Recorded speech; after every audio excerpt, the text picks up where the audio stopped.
विधिमंडळाच्या अर्थसंकल्पीय अधिवेशनाच्या पहिल्याच दिवशी समाजवादी पक्षाचे आमदार अबू आझमी यांनी औरंगजेब याच्यावर एक विधान केलेलं होतं। औरंगजेबाला महान राजा म्हणणाऱ्या अबू आझमींच्या वक्तव्यावरून सभागृहामध्ये चांगलाच गदारोळ उडाला होता। विरोधी पक्षातील आमदारांसह सत्ताधारी पक्षातील आमदारांनी अबू आझमी यांच्या विरोधात घोषणाबाजी सुरू केली होती। दरम्यान अबू आझमी यांच्या विरोधात विधिमंडळात निलंबनाचा प्रस्ताव मांडण्यात आला होता।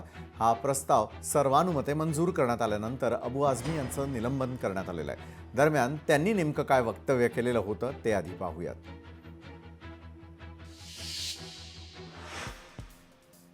मुघल सम्राट औरंगजेब हा उत्तम प्रशासक होता। त्याच्या राजवटीमध्ये भारताची सीमा अफगाणिस्तान आणि बर्मा म्हणजेच आताचा म्यानमारपर्यंत पसरली होती।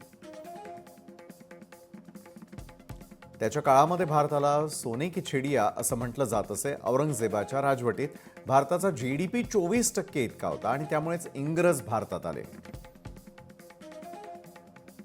तसंच छत्रपती शिवाजी महाराज आणि औरंगजेब यांच्यातील लढाई धार्मिक नव्हती। छत्रपती शिवाजी महाराज यांच्यातील लढाई ही राजकीय होती।